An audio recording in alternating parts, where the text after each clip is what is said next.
All right, so what I want to do is I want to turn for you folks to a story that I wrote years ago in, oh, a 10. Okay, great, great, cool.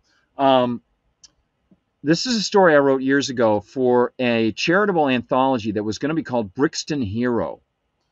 And it was the idea of it came to some folks I know from England approached me, some writers I know from the British Fantasy Society approached me and said, "Hey, would you like to write a story for this anthology called Brixton Hero?"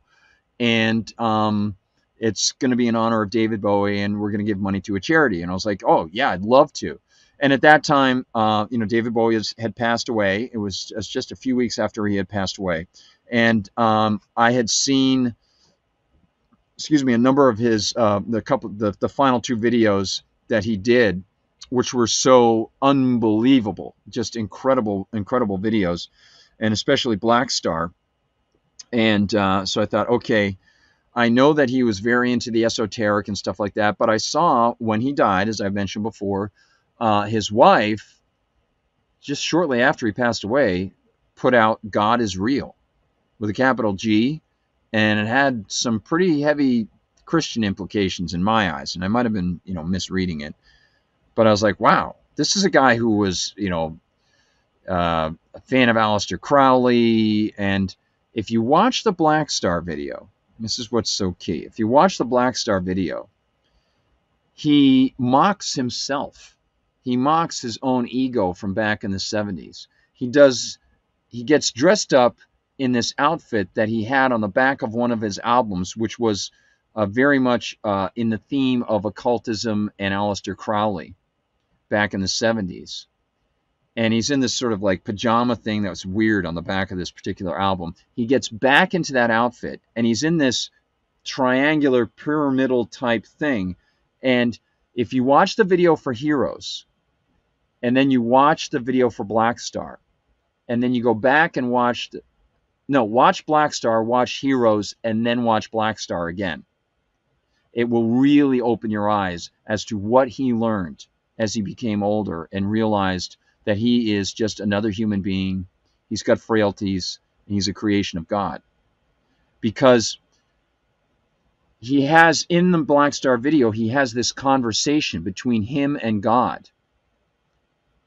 And he says, "I'm a rock star, I'm a black star." And you see him in the same pose walking towards the camera the way he did in the video. And I'm telling you, if you see me doing this, you'll see it when you watch the Hero video. He has a light shrouding behind him, and he's walking towards the camera in this sort of gray leotard pajama thing.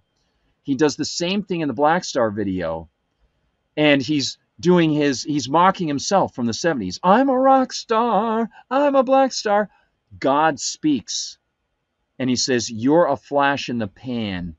I'm the great I am." Amazing. And he does all sorts of other stuff in the Black Star video. You've got to see the Black Star video, because it's a refutation of so many of the things in his life that were part of the themes in his life as he grew, became attached to these themes, became a rock star, changed his motifs and different styles and things, from Ziggy Stardust to the Thin White Duke and all those different types of things, right? And in the end, he exposes himself as just another guy, just a guy trying to get along. Mortal, created by God. You're a flash in the pan. I'm the great I am. And you gotta see the two side by side. I'm gonna do a video all about that separately sometime, because it's really rewarding. So this is a story, and maybe I'll have to do this in 2 parts. I don't know. We'll see what we've got here. Okay, this is a story called Passengers, and it's on my screen. I don't have it in a book because it turned out I sent it off to the folks who were doing that book, and they never released the book. This story has never been released, and I hope, even though I'm putting it out in audio form, that or audio and video form, I hope that if I do put it out in printed form, people will buy it. That would be really cool. So this is it. It's called Passengers. And there's a reason for that. And I'll get to that in the end. Part 1. London. It was not until Osterberg settled onto the iron bench opposite Wilton Road that he realized something was wrong. The blade was missing. Exposed and incongruous, keenly aware that he should not take his gaze off the entrance for the blink of an eye, he patted the pockets of his tired slacks, swiveled, and searched the crowded lane. Stones, hansom cabs and wagons, pedestrians like scarabs stirring the mist. The familiar play of London was cold and lifeless, a desperate winter pantomime, costumed in shades of gray. And the weapon was conspicuously absent. He scanned, turned, scanned again, grit and grime and faces blurring. And finally, beneath him on the messy cobbles, mocking him beside the immovable leg of the rusty seat, the slim rectangular container appeared as if by magic.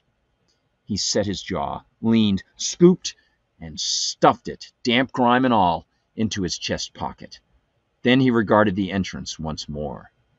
Victoria Station loomed, its Edwardian maw surrounded by ashen granite and bricks the color of scars. Bloomfield had been hired by the Great Western Corporation to make this side of the building rival the Brighton Company's Grosvenor Hotel to the west. But everyone knew that this facade on this side was merely that, an affectation. Chatham Entrance was and always would be the gate reserved for the hoi polloi. Here they could affect refinement, imagine wealth, make believe they lived happy lives, while the politicians and scions of the landed gentry assiduously avoided them. He swung his gaze back and forth. One member of that elite club pretended to be the exception. He strolled to the station every afternoon at this time, carrying himself like a master thespian along one of two alternating routes.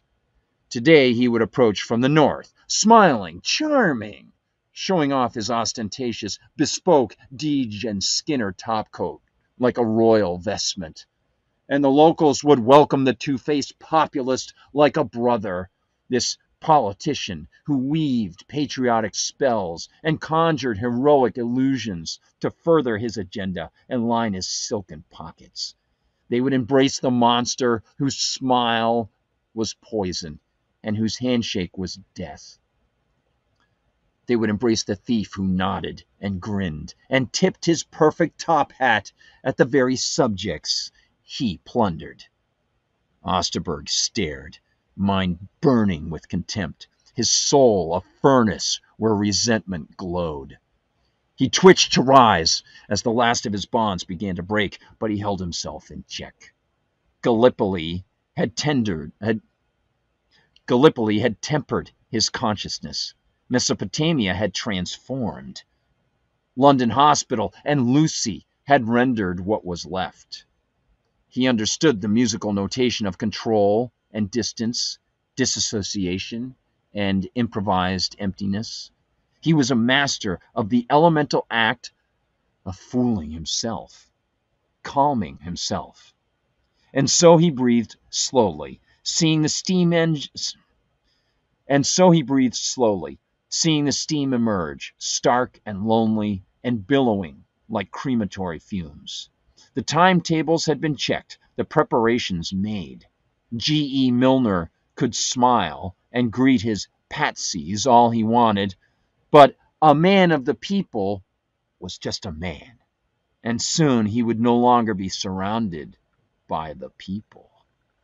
Osterberg touched the exterior of his jacket, feeling the reassuring lump of the box over his heart, and he waited, watching, peering into the fog through the sea of faceless mariners as they glided by.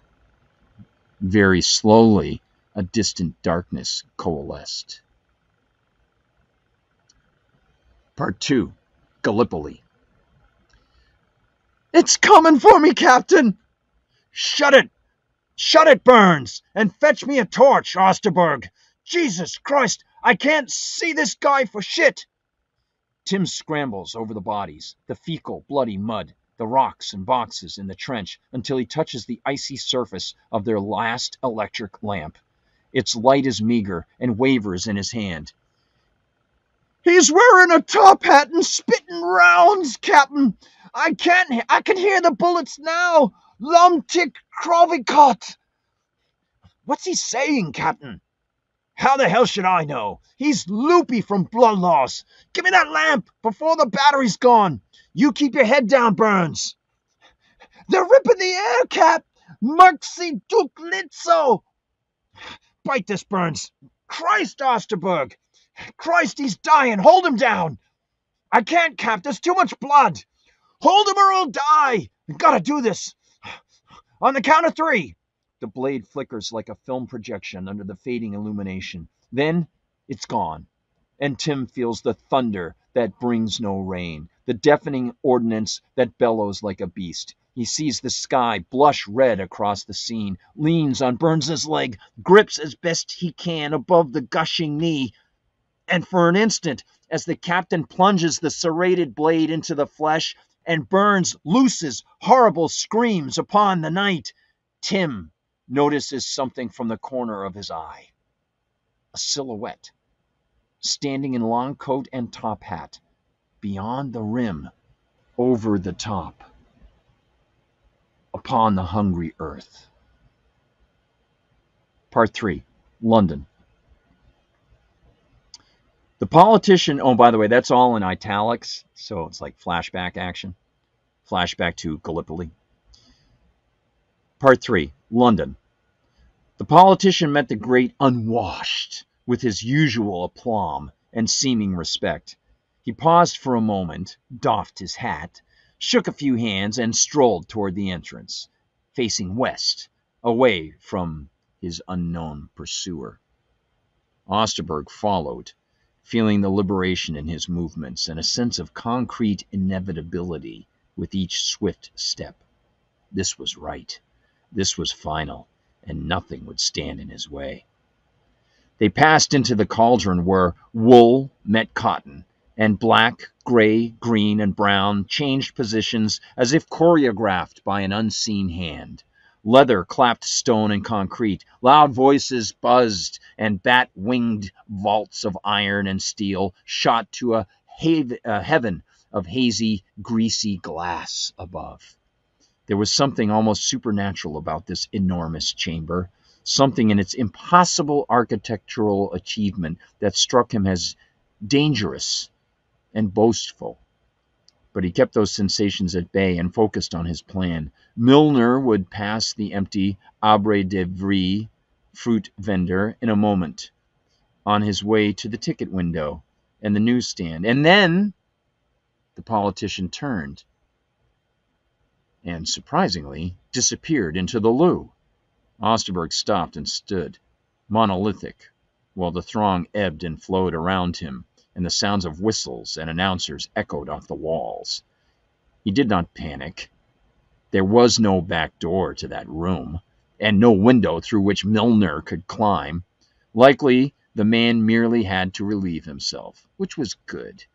He wouldn't soil his precious pants when the surgeon slit his throat. Osterberg had his ticket and knew the platform. He stole a glance at the rails, then positioned himself behind a massive beam to afford better cover. Here he waited, acutely aware of his surroundings, of every minute detail, even the mordantly censorious mind of Victoria herself, pervading every grimy inch.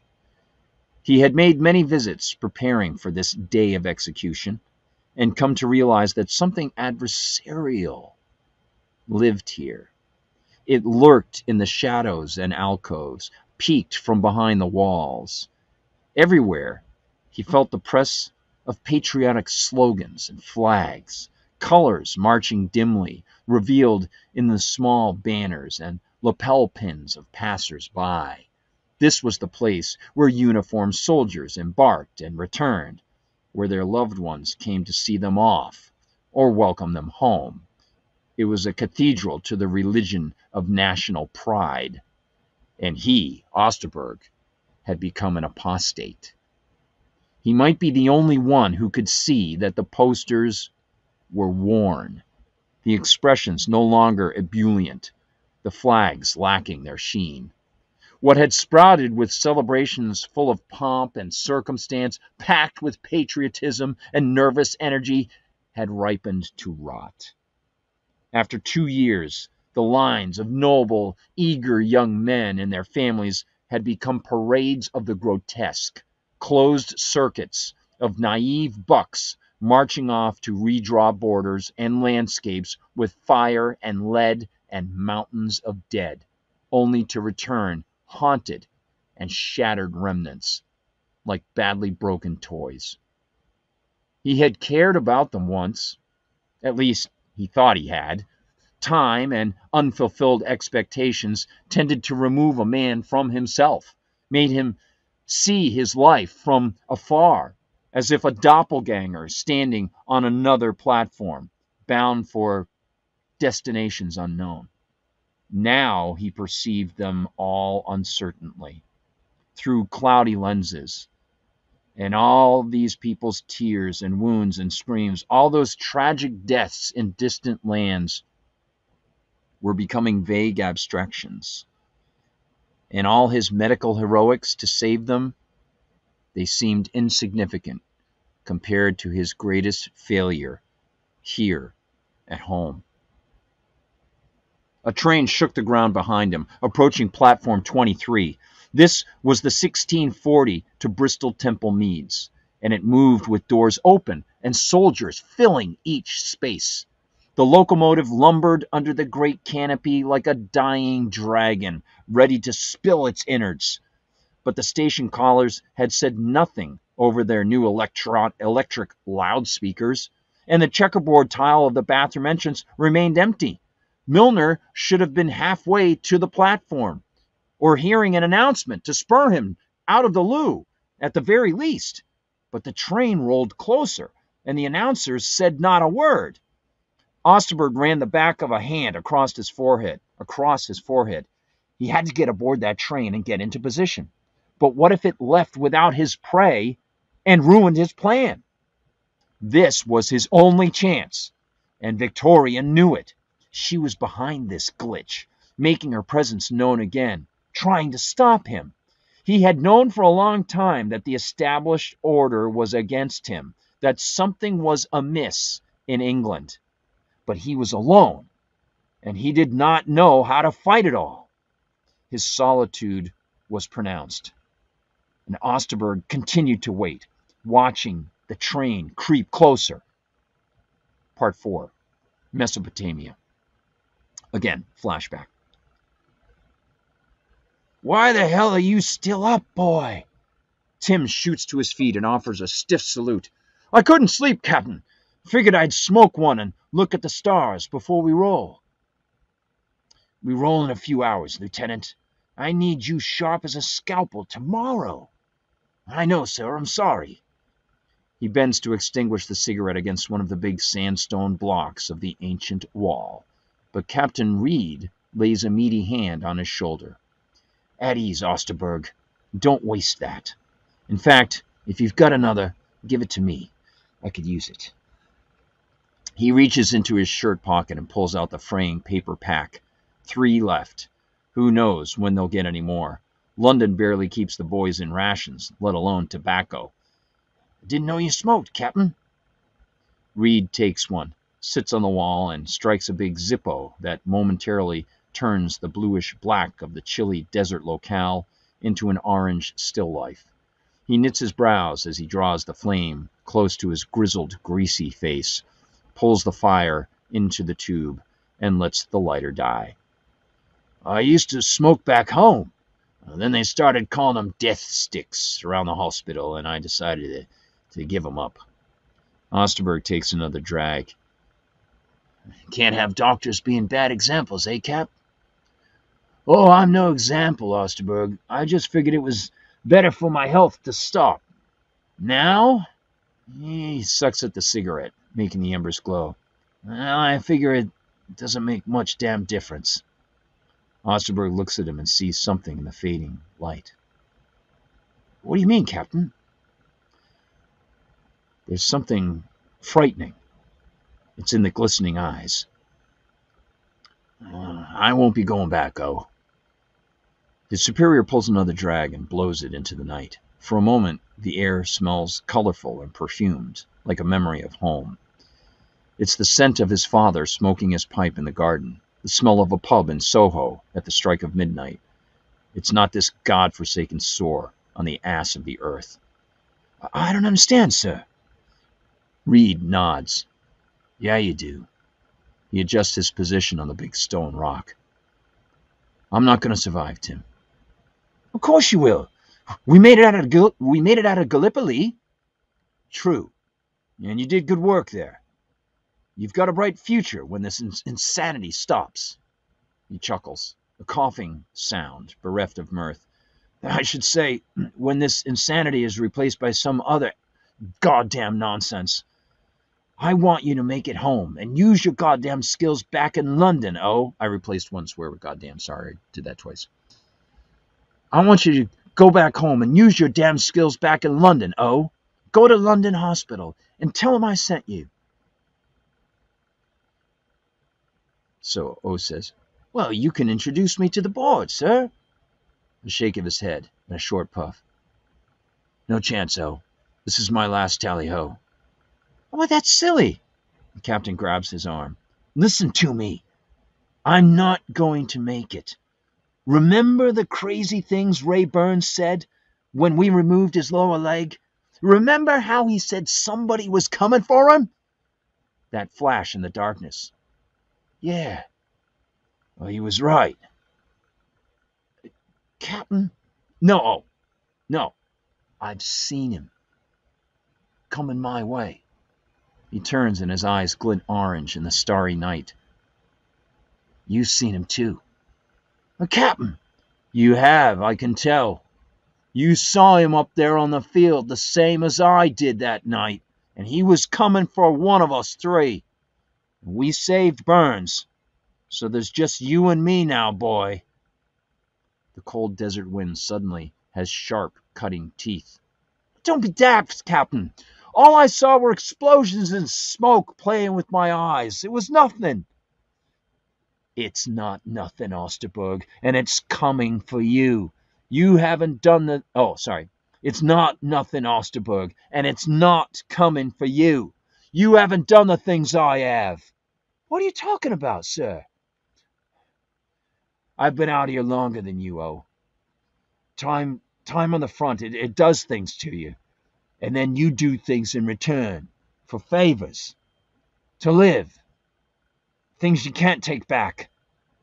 Cap, you're a doctor. I've seen you save lives. What could you do that would be so bad? You're saying this thing's delivering justice somehow? But, Osterberg, do you know how many resources injured men absorb out here in the field? Not just medicine and food and shelter. Human resources. For every man down with a blasted leg or head wound, it takes 2 Tommies to get him to us, and again 2 men to ship him away. Then there's fuel and food, and they're not coming back to fight, my friend. They're going home to rot and cry and drink themselves to injured death.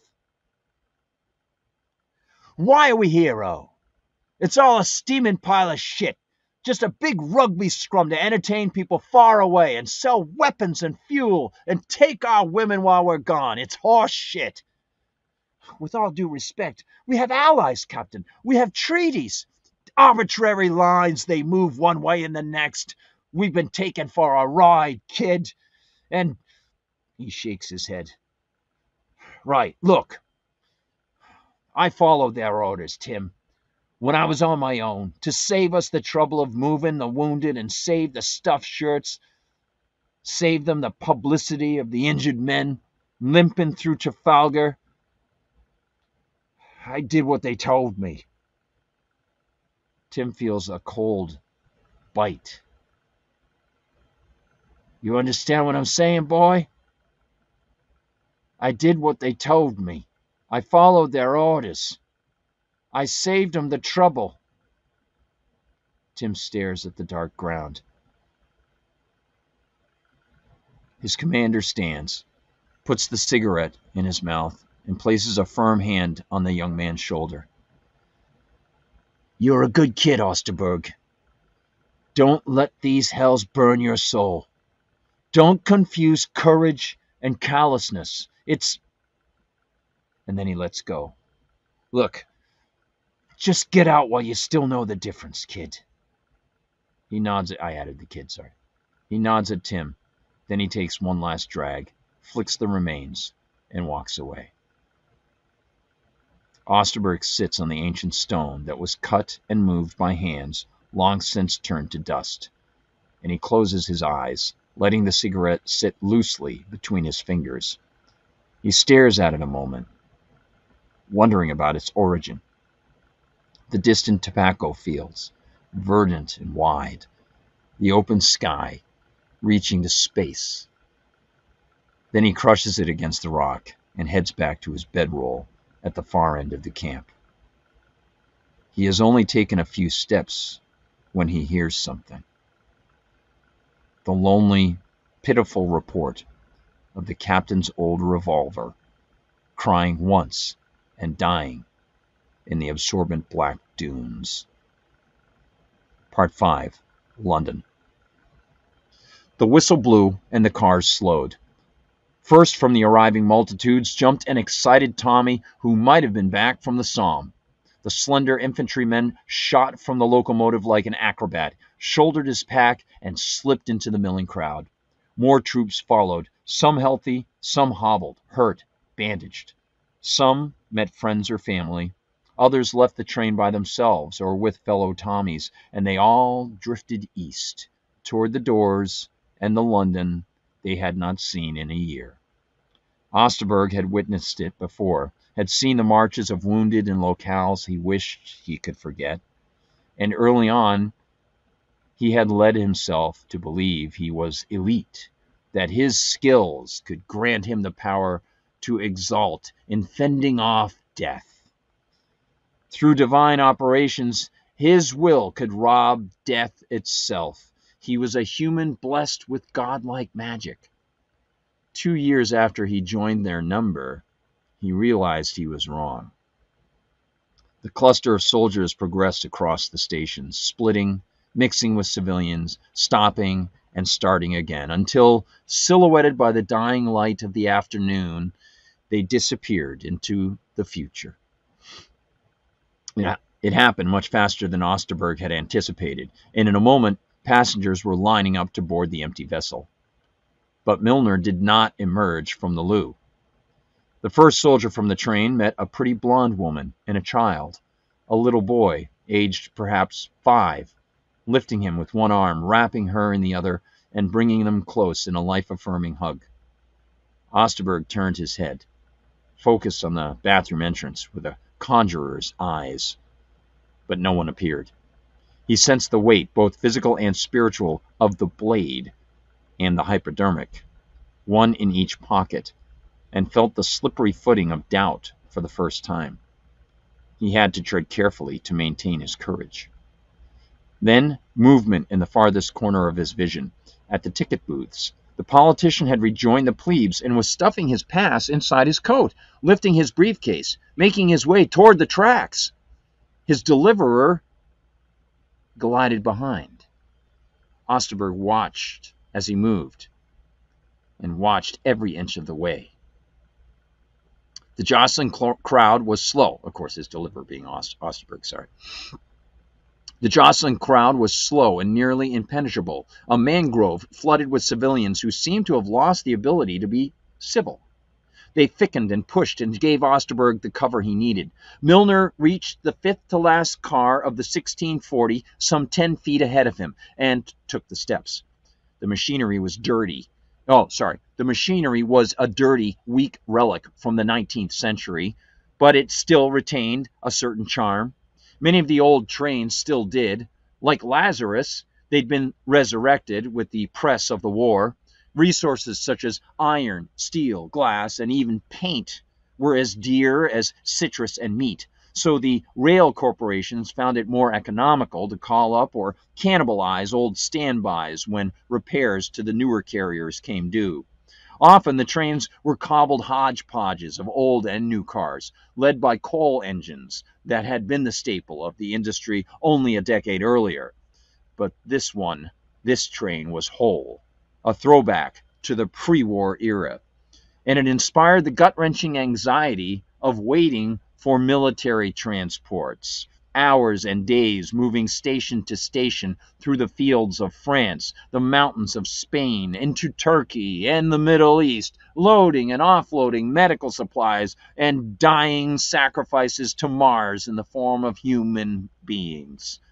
He had spent so much time riding the rails that he would be happy to never board a train again. On the other hand, a train had brought Lucy into his life. He watched Milner climb the steps and tip his cursed hat at the mustachioed ticket taker. Yes, there had been Lucy. That first sight of her walking down the aisle, her raspberry dress and black lace collar, the way the light of the golden dawn gilded her beautiful cheekbones and raven curls the moment the train pulled out of the station, the moment he summoned the courage to chat her up. There had been Lucy. Both of them together. Bath Spa and Cheddar. The evening in Hyde Park when everything changed. The Medusa statuette she had found so strangely adorable when they had honeymooned in Venice. The birth of their wonderful boy. There had been an infinity of Lucy and her exuberant blessings. But they were gone now. Handed to Milner. Washed away in a sea of bloody guilt. He paused mid-stride, patted the box once more, found the elusive center of his mind, and stepped forward. Milner turned right, headed to the back of the car, oblivious to his pursuer and Osterberg's intent. But the doctor could tell the noose was tightening. Once the locomotive left the platform, there would be no turning back. In an hour, he would commit his last great act against the puppeteers and leave the people better off. Another flashback, Elstree, England. No! He reaches for her. No! A turn, feral eyes and tears, ferocity. You're responsible for this! You! A fragile figure on the grass beneath her, broken beyond repair. His pale and lifeless face is still maddeningly beautiful. He is 5 years old. Dear Lord, no, Tim whispers as the damp ground rushes towards him. Jimmy's body is untouchable, like a delicate sculpture in the shape of a boy. Tim reaches, hands open, but stops inches away because it can't be real. You weren't here! She pushes his arms away, smacks him in the chest once, twice, her hair wild and catching her rings. Her face is taut and smeared with tears, a visage of absolute fury, a Venus consumed by rage. He needed you! Jimmy is dead. The boy, the child, their life and future. You were at the hospital, always at the hospital, whistling into the wind, absolving your conscience, fixing the soldiers. Lucy collapses into a ball on her haunches, hands quivering against her face. I tried to tell you. I tried to pull you back. He needed you, your boy. You saved as many as you could, but not your own. She shakes her head and looks up. You couldn't save your own goddamn son. Their surroundings rise higher and higher. The back of the brownstone, the denuded gray trees, the low, somber, expectant clouds, and the path to the road that is filling with onlookers. There is nothing but emptiness in it, and nothing he can do. His victories over death are bitter and mocked, as empty as a spent shell. The force has waited, and the force has pounced, visiting while he fought it at the hospital. It will come and go as it pleases, and make men like him see how infinitely small and weak they are. He blinks, stares at the strangers near the road, and sees a man in a top hat and long coat. A man who walks away. Part 7. London. The frayed seats and waxwork passengers moved like landscapes in a dreamy fugue, their details occluded by the fumes of cigarettes and coal that permeated the container. Voices mixed with the sound of briefcases hitting shelves and the flutter of afternoon broadsheets spreading more lies. And Osterberg pushed himself onward as if navigating a fog. The Daily Express was prominent, but he passed books, sketchbooks, maps, and lurid tabloid headlines about the Witch of Lime Street, Tesla's European patents, and Jack London's suicide. None of them was important. In a few hours, this mocking Punch and Judy show would be over, so there was no sense in keeping track of the puppets. Milner took temporary residence in the 9th row of car 11. Facing forward, and Tim swung off his jacket and marched with the garment held before him, as if he were looking for something in his pockets. This shielded his face until he passed the other man, and slipped through the door to the next car. Milner was not familiar with his features, but it was best to avoid risks. The car before him was empty. He sat in row 11, the right side of the train, facing forward near the aisle. The seat was far enough back to be inconspicuous, but within sight of Milner in all his handsome glory, and the row opposite faced him. He lay his coat on it to deter people blocking the view, and then he got settled. On the platform beyond the windows, most of the soldiers had departed, but the slender soldier and his small family were still there, basking in the warmth of what must have been a long-awaited reunion. The man kissed his wife on the cheek and pulled away, tenderly lifting a necklace from her collar that he must have given to her, then letting it fall to her chest. He put the child down and got to one knee, saying things which must have delighted the boy, for he beamed as bright as a sun and clapped his hands. Then the soldier reached forward, put his fingers behind the boy's left ear, and seemed to conjure a shining coin out of the air. He held it between forefinger and thumb and moved it in front of the child, whose face lit even more, and who hugged his father as if he would never let go. Osterberg smiled, remembering James's reaction to the street performer on Brighton Pier. He recalled the boy's beautiful smile, his musical laugh floating on the salty sweet air, and Lucy's grin as she watched. 2 years gone. Still, he smiled.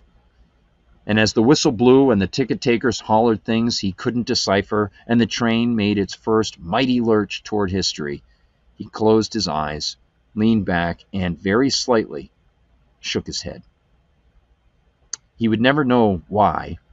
All he knew was that the circumstances leading to his terrible failure had been created by the man in the next car. The man who had helped pull Britain into the conflict that took him away from Lucy and Jim and inspired him to work so many hours at the hospital after he returned. The man who, of all people, now courted his wife. "Excuse me, sir." Eyes open, diffuse light, and the car all around him, the seats and the city, starting to slink by. A middle-aged man in a long purple coat and thick top hat. Fair skin, pleasant oval features, long sideburns, and a handlebar mustache. He was removing the hat, inclining his head towards Osterberg's coat. "Is that seat taken?" Bending to lift the garment as Osterberg raced to form an answer, turning his head as he offered a curious tilt of his eyebrows, as if he assumed silence to be permission. Osterberg saw him and thought, "Yes, taken, damn it!" The man handed Osterberg his coat and sat. "No!" Osterberg craned his head and leaned into the aisle, trying to peek at Milner, trying to make the action appear somehow normal. "Ah, thank you," said the man. "It's been a long journey. Feels good to sit." Over the man's right shoulder gleamed Milner's balding crown. Osterberg slouched against his seat, glanced at the new passenger. He sat with his hands knit on his lap, earnest, as if awaiting judgment from the world. On his fingers he wore rings, numerous and strange. On the left hand was a silver Irish claddagh.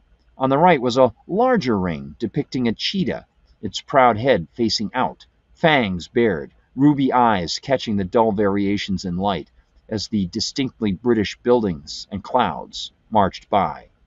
An iron cross clung to the left pinky. A tiny hand with 6 fingers circled the right pinky. His outer clothing was of a peculiar satin-like fabric that shimmered purple and played with the light. His vest was brown and sported a chain, likely for a monocle, that hid somewhere in a pocket. And his top hat... Osterberg held his breath. He glanced at the passenger's face, but the attention went unnoticed. The stranger simply watched the world slide by and seemed to smile at the changeable scene outside. Perspiration bothered Osterberg's hands. The sounds of the endless rails flooded the cars. Gables and crumbling sooty chimneys approached and glided past, sometimes far, sometimes near enough to push lasting impressions into his retinas.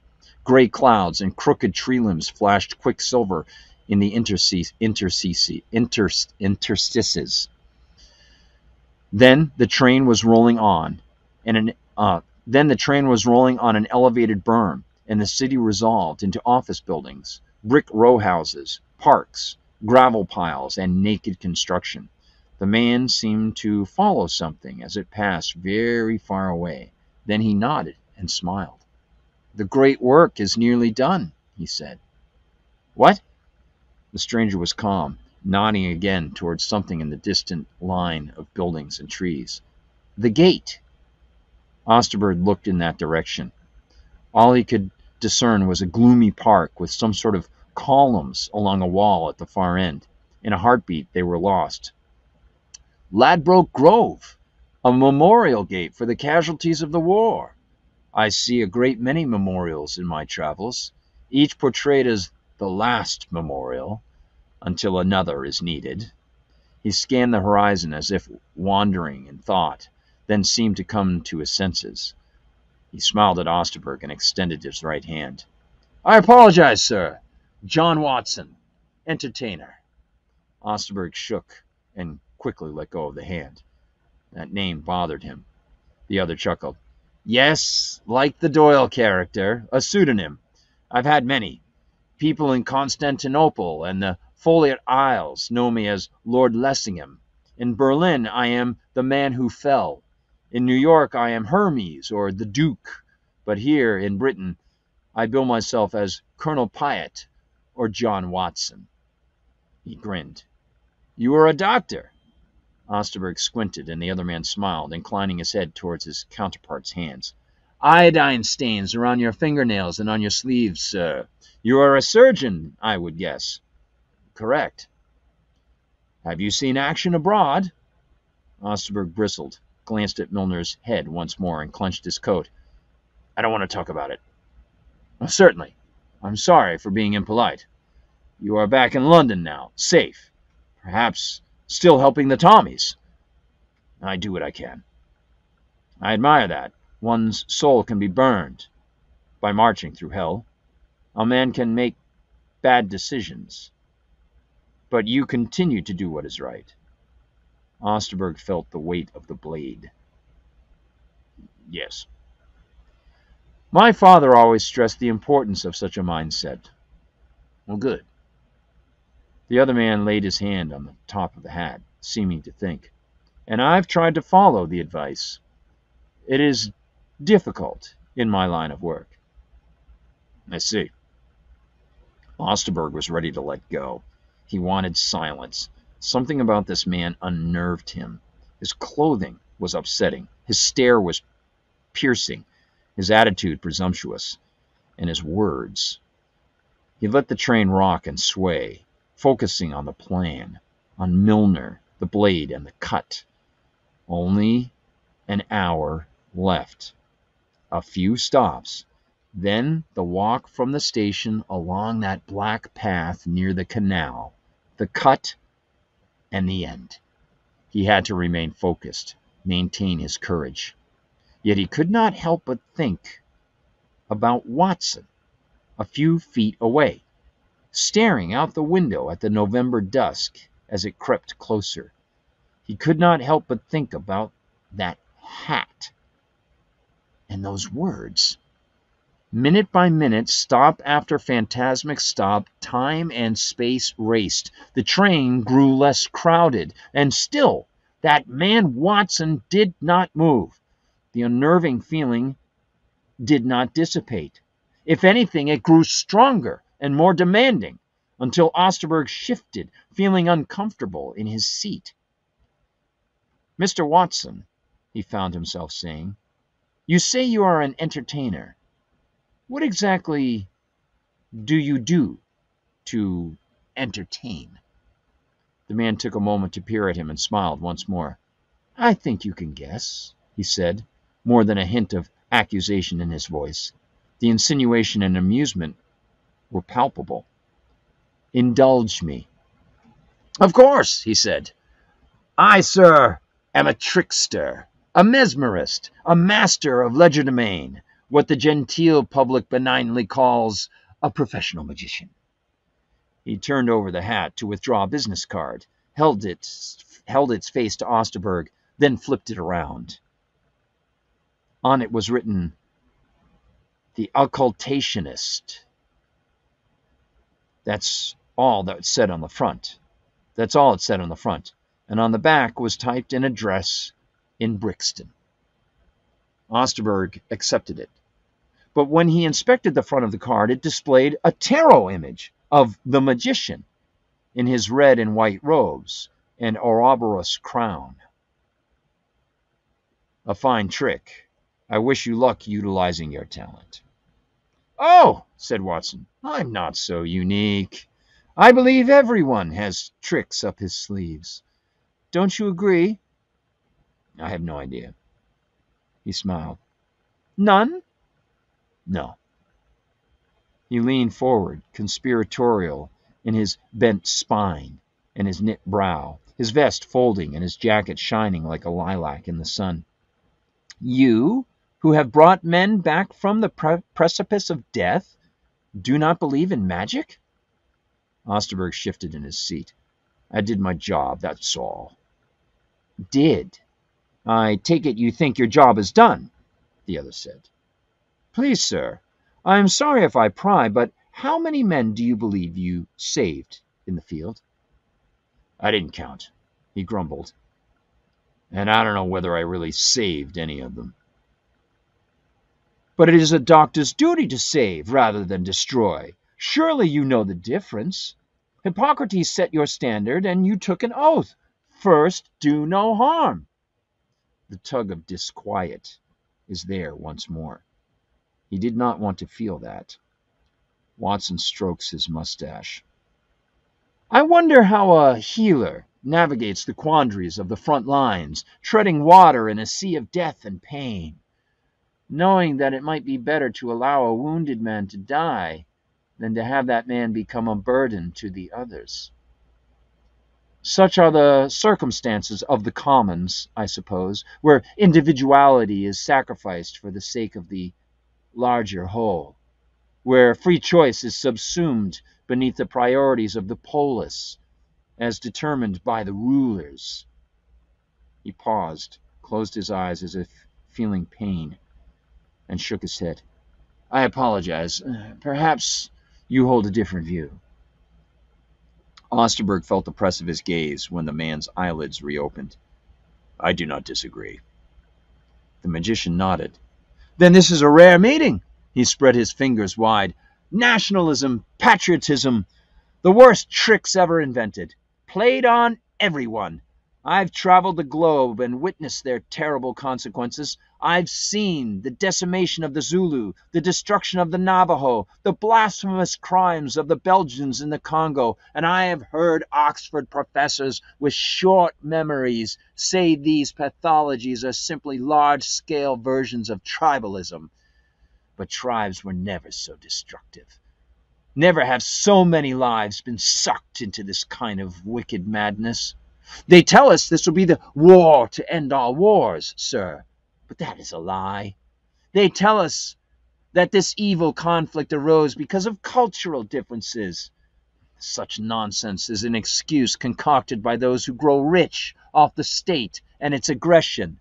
The powers behind it will have another war after this. They will fund new deposits and they will fund new depots and ideologies and patriotisms and nationalisms to march future generations into the meat grinder until it ignites in a foul light of epic annihilation, until there is writing in the skies, when these same powers can convince people that more control is needed to save the world, and they force individuals into a giant human hive.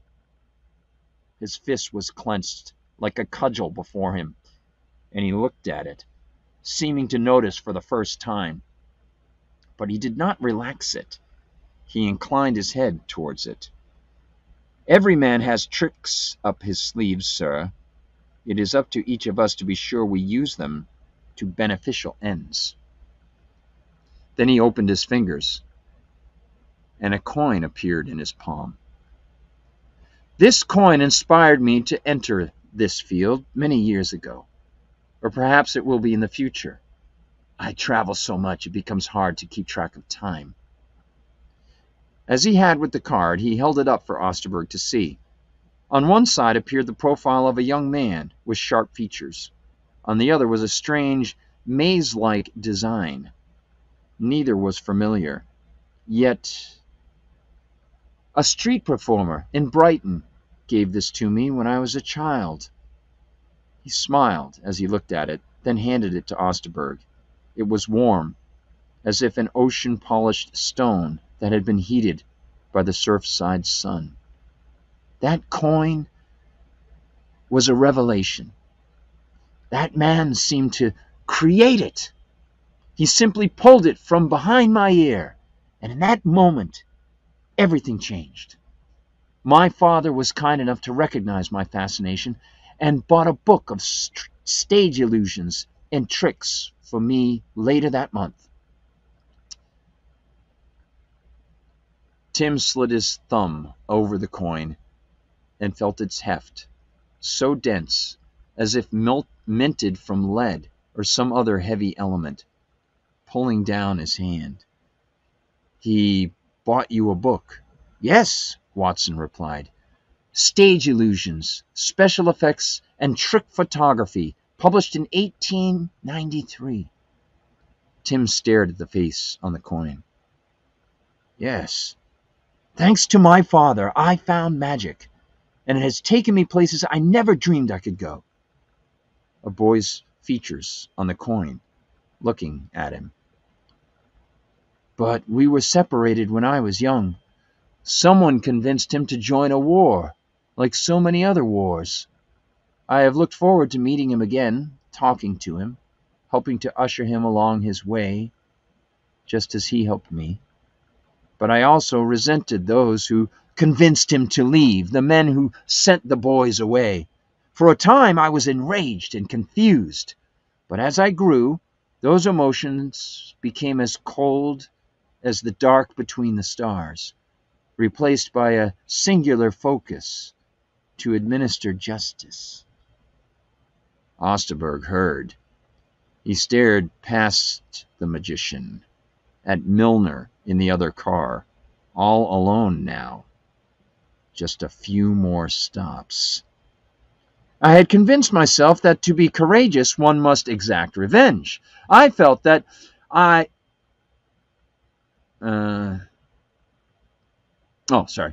felt that I had to find the culprits and destroy them, kill the men who sent my father away. He extended his open palm, and with impossible reluctance, Osterberg handed back the coin. But because of what my father did for me, I also knew I could direct my energy in better ways. Courage did not require me to kill. I could help others smile and enjoy life. My gift lay in the ability to take people away from their troubles. I became torn, standing on the fulcrum between vengeance and life. The sun was gone now, leaving the world a bluish-black vacuum beyond the windows. Certainly I wondered if I was missing a larger point, if, by not eliminating those who lied and tricked their neighbors, I was allowing the crimes to continue, becoming complicit in the fraud. If I turned away from anger and embraced love, would not more people be hurt? He closed his fist around the coin. I wanted so much to ask my father what to do. If only we could have grown together.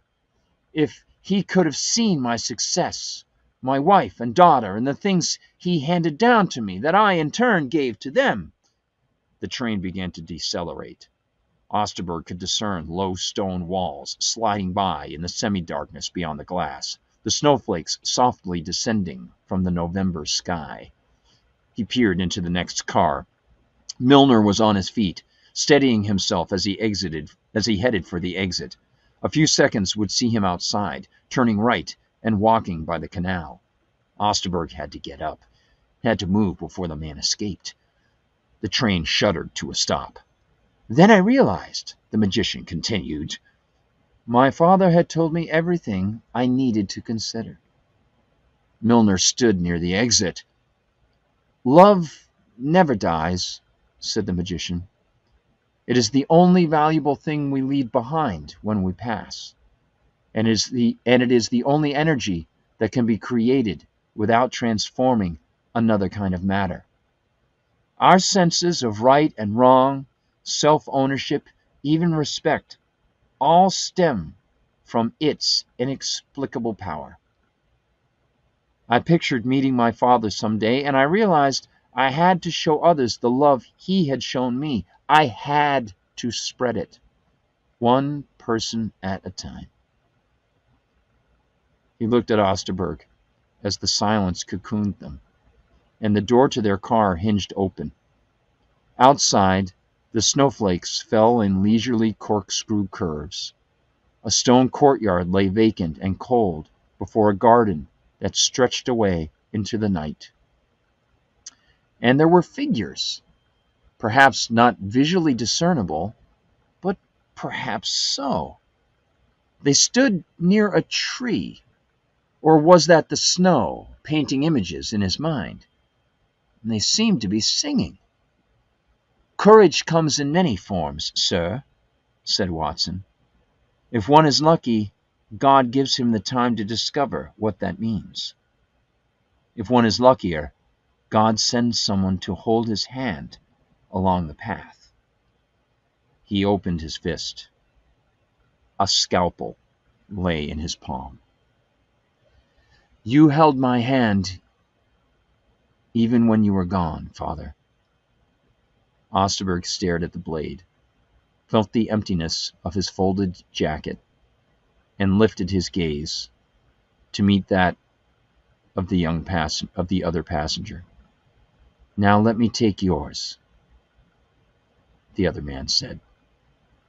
The magician dropped his scalpel into his hat, stood, and waited before Osterberg with his hand extended. And the doctor accepted it, feeling the coolness and strength of the magician's grip. To their left, the world waited. The snow lived and died in graceful arcs, and the voices of men and women, old and young, sang something very, very beautiful. I pray my wish will come true for my child and your child too. He'll see the day of glory, see the day when men of good will live in peace again. Peace on earth, can it be? Can it be? And that's the end. So obviously, quoting from David Bowie's duet with Bing Crosby on The Little Drummer Boy. The lyrics of which Bowie wrote just before that. Originally, when they had rehearsed it, it was just straight Little Drummer Boy. And Bowie thought something was missing. He went in, asked for some changes in the music, and I believe they rehearsed it maybe once, and then they did it. Pretty cool. So, 9 o'clock. Wow, didn't realize. Hope that was good. Hope that was good, guys. Oh, Percy Shelley. Yeah, doppelgangers. Now, you'll probably notice there are a bunch of lines that are in there. In addition to the quote from Bowie there are references to Killing Joke, references to Midnight Oil, Short Memory, a lot of different references in there. And that book, Stage Illusions, Special Effects, and Trick Photography, is a real book. The Gate and Ladbroke Grove is real. The Great Work is a reference, of course, to the Illuminati Great Work stuff. The seats that they sit in, 9, row 11. You know, all the stuff has significance, obviously. So, yeah, I hope you thought that was cool. And Osterberg is named after James Osterberg. His son, Tim's son, Jim, is Iggy Pop. And, of course, David Bowie was very good friends with James Osterberg, and he called him Jimmy, I believe. So there you go. Hope you liked it, everybody. Glad I got to read that for you. Take my glasses off so they don't reflect at you anymore. And thanks for checking out the show, y'all. Hope you dug it. And I'll work to get that published as soon as possible. I have a couple other things that are in line to go out. That one is just about 7,000 words. And I might write an afterword for it that highlights all the significance, the significant pieces that are in there, so that later cultural Marxists won't read into the things that I have in there. So that might be a big deal. And yeah, thanks so much, everybody. I really appreciate it. Good night, Tom Cooper. Good night, Chris Graves. Good night, Free Thinker. Thanks for being there, you guys. Really appreciate it. Thanks to everybody for being there. Very, very cool. Super awesome stuff. Really, really nice. And yeah, I've been checking, by the way.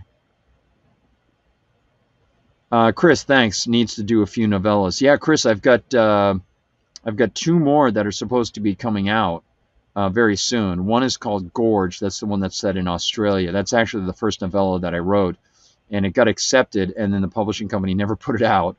And then I've got another one called Wounds, and that one happens in Kenmore Square in Boston.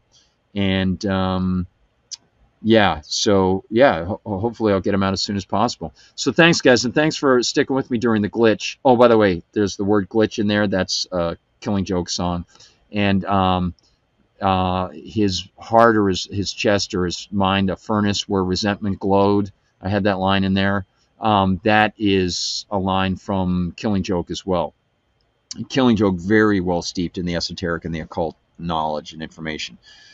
So anyway, David Bowie, rest in peace, Lord. I hope that David Bowie is with you. I hope all the good people are with you. I hope. Anyway. All right, so thanks, guys. We'll talk to you soon. I'll leave you with some cool end video stuff, which I had to utilize for a little bit. That was the opening video that I had. We'll do the outro number 2 with King Kong and stuff in it. And I'll say fare thee well. Have a great, great night, and I'll talk to you soon. Thank you so much for watching. Remember, if you like this story called Passengers, that is, of course, a reference to an Iggy Pop song, Passengers. I am the passenger. Check it out, and I hope you dug it. Take care. Be seeing you.